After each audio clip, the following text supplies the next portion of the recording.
Do you have trouble sleeping? Are you plagued with insomnia? Maybe you're like me and you sleep like 12 hours a day. Hey everyone, how's it going? My name is xSlamFox, and today I want to show you how to use sleep pots to get free critical hits against basically every enemy in the game. It is a consumable item, but you can craft as many of them as you want, and it's pretty effective. A lot of players might go their whole game without ever using this, and it's a big help for a lot of things. Most enemies and even the majority of bosses are weak against sleep, and for some of them the sleep effect lasts just incredibly long. Sleeping pots are a throwing pot item. I don't think that the damage is increased by using a cracked helm, but it does put out a nasty status cloud that will put enemies to sleep, and the cloud's pretty large, and a lot of enemies in the game are basically completely vulnerable to sleep, and they have no resistance to it. And these sleep pots will put them to sleep for a lot longer than they need to. And then once they're asleep, you can just walk right up and get free critical hits on them. If you're having any trouble with the game, or if you ever just want a nice opportunity to get some healing in, or a little pause from a battle that you're in, you should try out sleep pots. You can find the recipe for sleep pots just northwest of the Church of Marika. If you haven't gotten this far in the game yet, or you haven't gone over there, I'll show you from one of the earlier starting graces how to get here. We're going to take the path just east from the Stormhill Shack, which is one of the first sites of grace in the game. Most players should have access to this one. It's really, really early on.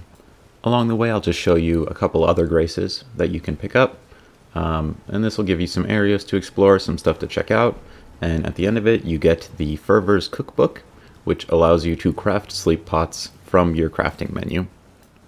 As long as you keep following this road to the east, you will eventually make it to the Fervor's Cookbook.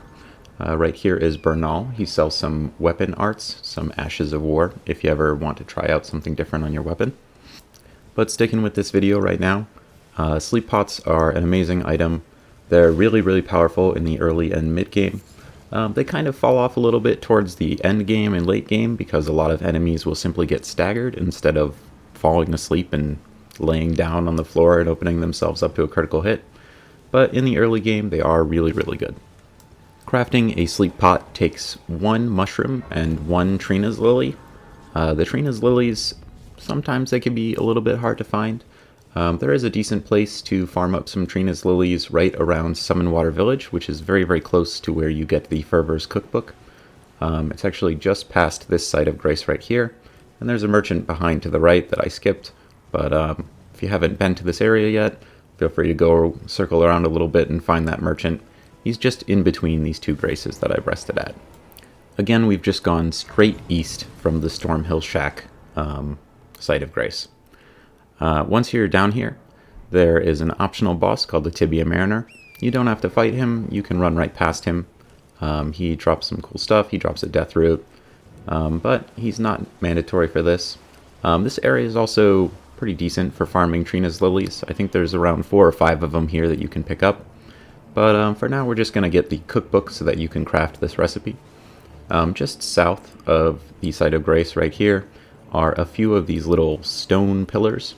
You can jump between these stone pillars, or if you go from the other way, there is a spirit spring that you can just jump straight northwest from the Third Church of Marika, if that's easier for you. You can get the Fervor's Cookbook right here on one of these graves. It'll show up in purple as opposed to all the other runes in white. And you can see that this cookbook gives you the sleep pot recipe. Sleep pots are really, really effective against a majority of enemies.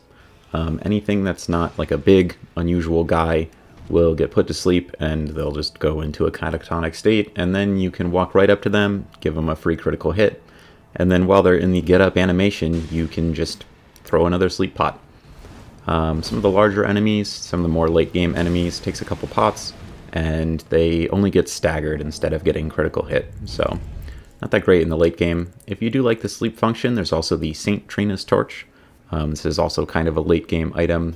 Requires you to beat Scar Scourge Radon to pick this one up. But it does the same thing. It's just a weapon art that throws out flames, and anything that enters the flames will get put to sleep. Sleep is a very powerful status ailment, and you guys should try it out. You should try out a way to put things to sleep, either by consumable or by using this torch. And then you should also get in a nice critical hit item. And then between the two of these, a large critical hit on a ton of enemies will just kill them right off the bat. So hopefully that'll help you guys make your game just a little bit easier. I hope everyone rests peacefully and has good dreams tonight.